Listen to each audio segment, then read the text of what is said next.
ನಮಸ್ಕಾರ ವಿದ್ಯಾರ್ಥಿಗಳೇ, ದ್ವಿತೀಯ PUCಯ ಪ್ರಥಮ ಕಿರು ಪರೀಕ್ಷೆ ಜುಲೈಯಲ್ಲಿ ನಡೆದಿರುವಂಥದ್ದು. ಇದು 2025 ತ್ರೈಮಾಸಿಕ ಪರೀಕ್ಷೆ ಬರೀತೀರಲ್ಲ ನೀವು, ಆ ಒಂದು ಟೆಸ್ಟಿನ ಕ್ವಶನ್ ಪೇಪರ್ ಇದು. 2025ರಲ್ಲಿ ಮೊದಲು ಇದ್ದಂಥದ್ದು ತ್ರೈಮಾಸಿಕ ಪರೀಕ್ಷೆಗಳು. ನಿಮಗೆ ಈ ಒಂದು ಪ್ರಸಕ್ತ ವರ್ಷದಿಂದ ನಿಮಗೆ ಮಾಸಿಕ ಅಥವಾ ಘಟಕ ಪರೀಕ್ಷೆಯನ್ನು ಮಾಡಲಾಗ್ತಾ ಇದೆ. ಹಾಗಿದ್ರೆ 2025ರ ಒಂದು ಪ್ರಥಮ ಕಿರು ಪರೀಕ್ಷೆಯ ತ್ರೈಮಾಸಿಕ ಕಿರು ಪರೀಕ್ಷೆಯ ಒಂದು ಪ್ರಶ್ನೆ ಪತ್ರಿಕೆಯನ್ನು ನೋಡ್ತಾ ಹೋಗೋಣ.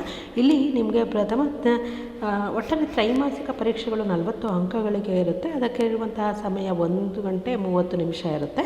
ಹಾಗಿದ್ದರೆ ಈ ಒಂದು ಪ್ರಶ್ನೆ ಪತ್ರಿಕೆಯ ಜೊತೆಯಲ್ಲೇ ಉತ್ತರವನ್ನು ಕೂಡ ನೋಡ್ತಾ ಹೋಗೋಣ. ಏಕೆಂದರೆ ನೋಡಿ, ಈ ಒಂದು ಪ್ರಶ್ನೆ ಪತ್ರಿಕೆ ನಿಮಗೆ ಬರುವಂತಹ, ನೀವು ಬರಿತಾ ಇರುವಂತಹ ತ್ರೈಮಾಸಿಕ ಪರೀಕ್ಷೆಗೆ ಈಸಿ ಆಗುತ್ತೆ ಅನ್ನುವಂತಹ ಉದ್ದೇಶದಿಂದ, ಅಥವಾ ಯಾವ ರೀತಿಯಾಗಿ ತ್ರೈಮಾಸಿಕ ಕ್ವಶನ್ಸನ್ನು ಕೊಡ್ತಾರೆ ಅನ್ನುವಂಥದ್ದು ಸಿಲೆಬಸ್ಸನ್ನು ಆಧರಿಸಿಯೇ ಈ ಒಂದು ಪ್ರಶ್ನೆ ಪತ್ರಿಕೆ ಇದೆ.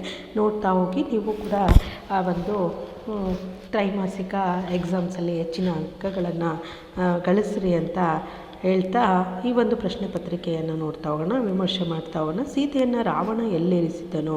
ನೋಡಿ, ಮಲ್ಟಿಪಲ್ ಚಾಯ್ಸ್ ಕ್ವಶನ್ಸ್ ಇರುವಂಥದ್ದು 4 ಅಂಕಗಳಿಗೆ.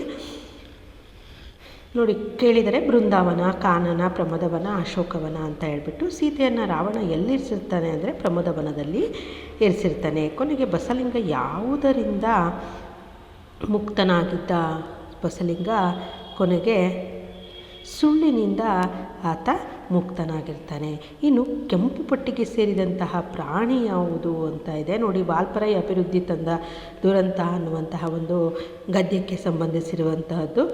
ಆ ಒಂದು ಕೆಂಪು ಪಟ್ಟಿಗೆ ಸೇರಿದಂತಹ ಪ್ರಾಣಿ ಯಾವುವು ಅಂತಂದರೆ ವಿಷಲಿಂಗ್ ಬ್ರಷ್ ಅಂತ ಇದೆ, ಚಿಂಪಾಂಜಿ ಅಂತ ಇದೆ, ಆನೆ ಅಂತ ಇದೆ, ಹಾಗೆ ಸಿಂಹಬಾಲದ ಕೋತಿ ಅಂತ ಇದೆ. ಇದಕ್ಕೆ ಸರಿಯಾದಂತಹ ಉತ್ತರ ಸಿಂಹಬಾಲದ ಕೋತಿ ಅಂದರೆ ಕೆಂಪು ಪಟ್ಟಿಗೆ ಸೇರಿದಂತಹ ಪ್ರಾಣಿ ಯಾವುದು? ಸಿಂಹಬಾಲದ ಕೋತಿ. 4ನೇ ಒಂದು ಪ್ರಶ್ನೆ, ನಿರೂಪಕರಿಗೆ ಯಾವ ಕೆಲಸ ಕಾಯಮಾಗಿತ್ತು ಅನ್ನುವಂಥದ್ದು. ನಿರೂಪಕರಿಗೆ ಪ್ರಿಪೇರಿ ಮಾಡುವಂತಹ ಕೆಲಸ ಅವರಿಗೆ ಕಾಯಮಾಗಿಬಿಟ್ಟಿತ್ತು. ಇನ್ನು ನೋಡಿ, ಹೊಂದಿಸಿ ಬರೆಯಿರಿ ನೋಡೋಣ. 5ನೇದು ಉರುಲಿಂಗ ಪೆದ್ದಿ ಅನ್ನುವಂತಹದ್ದಕ್ಕೆ ಉತ್ತರವನ್ನು ಅಷ್ಟೇ ನಾವು ಗಮನಿಸ್ತಾ ಹೋಗೋಣ. ನೋಡಿ, ಇಲ್ಲಿ ಕೊಟ್ಟಿದ್ದೇನೆ ಉತ್ತರ ಅಂತ ಹೇಳ್ಬಿಟ್ಟು. ಉರುಲಿಂಗ ಪೆದ್ದಿಯ ಪೂರ್ವ ಹೆಸರು ತಂದೆ ತಾಯಿ ಇಟ್ಟದ್ದಂಥದ್ದು ಪೆದ್ದಣ್ಣ ಅಂತ ಹೇಳ್ಬಿಟ್ಟು. ಇನ್ನು 6ನೇದು ಡಾಕ್ಟರ್ ತಿಮ್ಮಪ್ಪ ಅವರು ಏನು ಮುಟ್ಟಿಸಿಕೊಂಡವನು ಅನ್ನುವಂತಹ ಒಂದು ಗದ್ಯದಲ್ಲಿ ಬರುವಂತಹ ಸರ್ಕಾರಿ ವೈದ್ಯ. ವೇಲಾಯುಧ ಯಾರು ಅಂತಂದರೆ ಅದು ಮಾವುತ, ಕೃಷ್ಣೇಗೌಡನ ಆನೆಯಲ್ಲಿ ಬರುವಂತಹ ಒಂದು ವೇಲಾಯುಧ ಮತ್ತು ಮಾವುತ. ಇನ್ನು ಮುಂದಿನದು ಇರುವಂತಹದ್ದು ಬಿಟ್ಟ ಸ್ಥಳಗಳಲ್ಲಿ ಸರಿಯಾದ ಉತ್ತರವನ್ನು ಆರಿಸಿ ಬರೆಯಿರಿ ಅಂತ ಇದೆ. ರಾವಣನ ಕಿರಿಯ ಸಹೋದರ ಯಾರು ಅಂತ ಇದೆ. ರಾವಣನ ಕಿರಿಯ ಸಹೋದರ ಅದು ವಿಭೀಷಣ. ಮಾರ್ಷ್ಗೆ ಪರಿಚಯವಾದ ಆದಿವಾಸಿ ಯಾರು ಅಂತಂದರೆ ಅದು ಪೂಣಚ್ಚಿ. ಇನ್ನು ಕೃಷ್ಣೇಗೌಡರ ಆನೆ ಡ್ಯಾಶ್ ಮಠದಲ್ಲಿತ್ತು. ಕೃಷ್ಣೇಗೌಡರ ಆನೆ ಎಲ್ಲಿತ್ತು ಅಂದರೆ ಅದು ಗೂಳೂರು ಮಠದಲ್ಲಿ ಇತ್ತು. ಮುಂದೆ ಬರುವಂಥದ್ದು ಯಾವುದಾದರೂ 6 ಪ್ರಶ್ನೆಗಳಿಗೆ 2-3 ವಾಕ್ಯಗಳಲ್ಲಿ ಉತ್ತರಿಸಿ ಅಂತ ಕೇಳಿದರೆ, ರಾವಣನು ಅಂತಿಮವಾಗಿ ಯಾವ ನಿರ್ಧಾರಕ್ಕೆ ಬರ್ತಾನೆ ಅನ್ನುವಂತಹದ್ದು. ಇದು 2 ಅಂಕದ ಪ್ರಶ್ನೋತ್ತರಗಳು. ನೋಡಿ, ನಿಮಗೆ ಸಂಪೂರ್ಣವಾದಂತಹ ಎಲ್ಲ ಕ್ವಶನ್ ಆನ್ಸರ್ಸು ಬೇಕು ಅಂದರೆ ಎಲ್ಲ ಅಧ್ಯಾಯದ ಕ್ವಶನ್ ಆನ್ಸರ್ಸು ಕೂಡ ನನ್ನ ಒಂದು ಪ್ಲೇ ಲಿಸ್ಟ್ ಇದೆ. ಕನ್ನಡ ದ್ವಿತೀಯ PUCಯ ಸಂಪೂರ್ಣವಾದಂತಹ ಎಲ್ಲ ಅಧ್ಯಾಯಗಳಿಗೆ ಅಂದರೆ ಗದ್ಯ ಮತ್ತು ಪದ್ಯಗಳಿರ್ಬೋದು, ವ್ಯಾಕರಣಾಂಶಗಳು ಇರ್ಬೋದು, ಎಲ್ಲವುಗಳ ಒಂದು ಕಂಪ್ಲೀಟ್ ಆದಂತಹ ವಿಡಿಯೋ ಇದೆ. ಅಲ್ಲಿ ಹೋಗಿ ಚೆಕ್ ಮಾಡಿದರೆ ನೀವು ಎಲ್ಲ ಒಂದು ಉತ್ತರವನ್ನು ಕೂಡ ಪಡೆಯಬಹುದು. ಹಾಗೆ ಗುರುವಿನ ಲಕ್ಷಣಗಳೇನು ಅನ್ನುವಂತಹದ್ದು.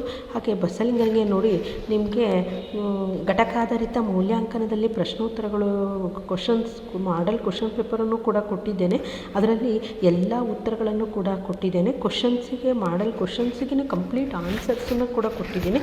ನೀವು ಅಲ್ಲಿ ಕೂಡ ರೆಫರನ್ನು ಮಾಡಬಹುದು. 1ನೇದು 2ನೇದು ಮತ್ತು 3 ಘಟಕಾಧಾರಿತ ಮೌಲ್ಯಾಂಕನದ ಪ್ರಶ್ನೆ ಪತ್ರಿಕೆ ಮತ್ತು ಜೊತೆಯಲ್ಲಿ ಉತ್ತರವನ್ನು ಕೂಡ ಕೊಟ್ಟಿದ್ದೇನೆ.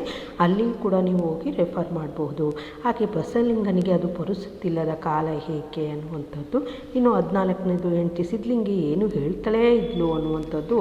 ಇನ್ನು ಬ್ರಿಟಿಷರು ಬರುವ ಮೊದಲು ವಾಲ್ಪರೈ ಹೇಗಿತ್ತು. ಹಾಗೆ 16ನೇದು ಕೈಗಾರಿಕೋದ್ಯಮಿಗಳಿಂದ ಕಾಡು ನಾಶವಾದುದು ಹೇಗೆ. ವಾಲ್ಪರೈ ಅಭಿವೃದ್ಧಿ ತಂದ ದುರಂತ ಅನ್ನುವಂಥದ್ದಕ್ಕೆ. ಇನ್ನು ದೀರ್ಘ ಗದ್ಯಕ್ಕೆ ಸಂಬಂಧಿಸಿದಂತೆ ದುರ್ಗಪ್ಪ ಏಕೆ ಬಂದಿರಬಹುದು ಅಂತ ನಿರೂಪಕರು ಯೋಚಿಸ್ತಾರೆ ಅನ್ನುವಂಥದ್ದು. ಹಾಗೆ ಕೃಷ್ಣಗೌಡರ ಆನೆ ಹುಟ್ಟಿ ಬೆಳೆದ ಬಗೆ ಹೇಗೆ ಅನ್ನುವಂಥದ್ದು ಇದೆ. ಇನ್ನು ಮುಂದಿನ ಮೇನ್ ಬಂದಿಟ್ಟು 2 ವಾಕ್ಯಕ್ಕೆ ಸಂದರ್ಭವನ್ನು ಸೂಚಿಸಿ ಸ್ವಾರಸ್ಯವನ್ನೇ ಬರೆಯಿರಿ ಅಂತ ಕೇಳಿದರೆ, ತಾಯ ಮೊಲವಾಲು ನಂಜಾಗಿ ಕೊಲುವಡೆ ಅನ್ನುವಂಥದ್ದು. ಹಾಗೆ ಇದು ವಚನಗಳಿಗೆ ಸಂಬಂಧಿಸಿದಂತೆ ನೀರು ಬಿದ್ದರೆ ಕಣ್ಣು ಹೋಗುವ ಅಪಾಯವಿದೆ ಮುಟ್ಟಿಸಿಕೊಂಡುವನು ಅನ್ನುವಂತಹ ಒಂದು ಗದ್ಯಕ್ಕೆ ಸಂಬಂಧಿಸಿದಂತೆ ಸಂದರ್ಭದ ವಾಕ್ಯ ಇದು. ನಮ್ಮ ಕಡೆ ಕೆಮ್ಮು ಕಾಲಿನ ಬೆಲ್ಲಿ ಇದ್ದ ಹಾಗೆ ದೀರ್ಘ ಗದ್ಯಕ್ಕೆ ಸಂಬಂಧಿಸಿರುವಂಥದ್ದು. ಎಲ್ಲ ವೆರಿ ವೆರಿ ಇಂಪಾರ್ಟೆಂಟ್ ಆಗಿರುವಂತಹ ಸಂದರ್ಭದ ವಾಕ್ಯಗಳು 2 ಅಂಕದ ಪ್ರಶ್ನೋತ್ತರ ಮತ್ತು 4 ಅಂಕದ ಪ್ರಶ್ನೋತ್ತರಗಳನ್ನು ಕೂಡ ನೀವು ವಿಡಿಯೋಗಳು ಇದೆ, ಅಲ್ಲಿ ಹೋಗಿ ನೀವು ಪ್ಲೇಲಿಸ್ಟಲ್ಲಿ ಕೂಡ ಚೆಕ್ ಮಾಡ್ಕೋಬೋದು. ಇನ್ನು ಮುಂದಿನದು ಕೆಳಗಿನ ಒಂದು ಪ್ರಶ್ನೆಗೆ 5-6 ವಾಕ್ಯಗಳಲ್ಲಿ ಉತ್ತರಿಸಿ ಅಂತ ಕೇಳಿದರೆ ನೋಡಿ. 22ನೇದು ರಾವಣನಲ್ಲಿ ಕಂಡುಬರುವ ಪಶ್ಚಾತ್ತಾಪವನ್ನು ಕವಿ ಹೇಗೆ ಚಿತ್ರಿಸಿದ್ದಾರೆ ನೋಡಿ. ಈ ಒಂದು ಕ್ವಶನ್ ವೆರಿ ವೆರಿ ಇಂಪಾರ್ಟೆಂಟ್ ಆಗಿರುವಂಥದ್ದು. ಯಾಕೆಂದರೆ ಬಹಳಷ್ಟು ಪ್ರಶ್ನೆ ಪತ್ರಿಕೆಗಳಲ್ಲಿ ಈ ಒಂದು ಕ್ವಶನ್ ರಿಪೀಟ್ ಆಗಿರುವಂತಹದ್ದನ್ನು ನೋಡಬಹುದು. ಹಾಗೆ ಈ ಒಂದು ನಿಮ್ಮ ಬರುವಂತಹ ತ್ರೈಮಾಸಿಕ ಪರೀಕ್ಷೆಯಲ್ಲಿಯೂ ಕೂಡ ಈ ಒಂದು ಕ್ವಶನ್ಸನ್ನು ಕೇಳುವಂತಹ ಚಾನ್ಸಸ್ ಇದೆ. ಹಾಗೆ ಮುಂದಿನದು ನೋಡಿ, ಅಭಿವೃದ್ಧಿ ತರುವ ಪ್ರಾಕೃತಿಕ ನಾಶದ ಸ್ವರೂಪವನ್ನು ಪಠ್ಯದ ಹಿನ್ನೆಲೆಯಲ್ಲಿ ಚರ್ಚಿಸಿ ಅಂತ ಕೇಳಿದ್ದಾರೆ. ಹಾಗೆ ಮುಂದಿನ ಒಂದು ಮೇನ್ ಬಂದಿಟ್ಟು ಭಾಷಾಭ್ಯಾಸಕ್ಕೆ ಸಂಬಂಧಿಸಿರುವಂಥದ್ದು. ಕೆಳಗಿನ 2 ಪ್ರಶ್ನೆಗಳಿಗೆ ಸೂಚನೆಗನುಗುಣವಾಗಿ ಉತ್ತರಿಸಿ ಅಂತ ಕೇಳಿದರೆ, ಕೆಳಗಿನ 2 ಪದಗಳಿಗೆ ಅರ್ಥ ಬರೆಯಿರಿ ಅಂತ ಕೇಳಿದ್ದಾರೆ. ವಸ್ತ್ರ ಅಂದರೆ ಬಟ್ಟೆ, ದರ್ಪಣ ಅಂದರೆ ಕನ್ನಡಿ, ಹಾಗೆ ಸಾಟಿ ಅಂದರೆ ವಿನಿಮಯ ಮಾಡಿಕೊಳ್ಳುವಂತಹದ್ದು. ಹೀಗೆ ಇಲ್ಲಿ ದರ್ಪಣ ಅನ್ನೋದಕ್ಕೆ ಕನ್ನಡ ಅಂತ ಇದೆ, ಕನ್ನಡಿ ಅಂತ ಮಾಡ್ಕೋಬೇಕು. ಇನ್ನು ಕೆಳಗಿನ 2 ಪದಗಳಿಗೆ ನಾನಾರ್ಥವನ್ನು ಬರೆಯಿರಿ ಅಂತ ಕೇಳಿದರೆ, ಬಗೆ, ವಿಧ ಅಥವಾ ಸೀಳು. ಬಗೆ ನಾನಾ ಬಗೆಗಳಿವೆ ಅಂತ ಹೇಳ್ತೀವಿ ನೋಡು, ಅದು ವಿಧಗಳು. ಹಾಗೆ ಸೀಳು, ಬಗೆ ಅಂದರೆ ಸಪ್ರೇಟ್ ಮಾಡುವಂತಹದ್ದು ಅಂತ ಅರ್ಥ. ದೊರೆ ಅಂದರೆ ದೊರಕುವಂತಹದ್ದು. ಹಾಗೆ ಅರಸ ಅಥವಾ ದೊರೆ, ರಾಜನಿಗೂ ಕೂಡ ದೊರೆ ಅಂತ ಹೇಳ್ಬಿಟ್ಟು ಕರೀತಾರೆ. ಇನ್ನು ಮಡಿ ಅಂದರೆ ಶುಭ್ರ. ಮತ್ತೆ ಒಂದು ಮಡಿ ಭತ್ತ ನಾಟಿ ಮಾಡಲಿಕ್ಕೆ ಸಿದ್ಧ ಮಾಡಿದಂತಹ ಕೆಸರು ಮಣ್ಣು ಇರುತ್ತಲ್ಲ, ಅದಕ್ಕೂ ಕೂಡ ಮಡಿ ಅಂತ ಹೇಳ್ಬಿಟ್ಟು ಕರೀತಾರೆ. ಇನ್ನು ಕೆಳಗಿನ 2 ಪದಗಳಿಗೆ ತತ್ಸಮ ತದ್ಭವ ರೂಪ ಬರೆಯಿರಿ ಅಂತ ಕೇಳಿದರೆ, ವರ್ಣ, ಬಣ್ಣ, ಕ್ಷಣ, ಚಣ, ವೀರ, ಬೀರ ಅನ್ನುವಂಥದ್ದು. ಇನ್ನು ಮುಂದೆ ಬರುವಂಥದ್ದು, ಕೆಳಗಿನ ಒಂದು ವಿಷಯವನ್ನು ಕುರಿತು ಪತ್ರ ಬರೆಯಿರಿ ಅಂತ ಕೇಳಿದರೆ, ಒಂದು ವೈಯಕ್ತಿಕ ಪತ್ರ ಇರುತ್ತೆ, ಇನ್ನೊಂದು ವ್ಯಾವಹಾರಿಕ ಪತ್ರ ಇರುತ್ತೆ. ನೋಡಿ, ನಮ್ಮ ಕಾಲೇಜಿನ ವಿದ್ಯಾರ್ಥಿ ಸಂಘದ ಉದ್ಘಾಟನೆ ಕುರಿತು ಗೆಳೆಯ ಗೆಳತಿಗೆ ಪತ್ರ ಬರೆಯಿರಿ ಅನ್ನುವಂಥದ್ದು. ಇದು ವೈಯಕ್ತಿಕ ಪತ್ರ. ಅದೇ ನಮ್ಮ ಊರಿನ ರಸ್ತೆ ದುರಸ್ತಿ ಕುರಿತು ಗ್ರಾಮ ಪಂಚಾಯಿತಿ ಅಧ್ಯಕ್ಷರಿಗೆ ಪತ್ರ ಬರೆಯಿರಿ ಅಂತ ಇದೆ, ಇದು ವ್ಯಾವಹಾರಿಕ ಪತ್ರ.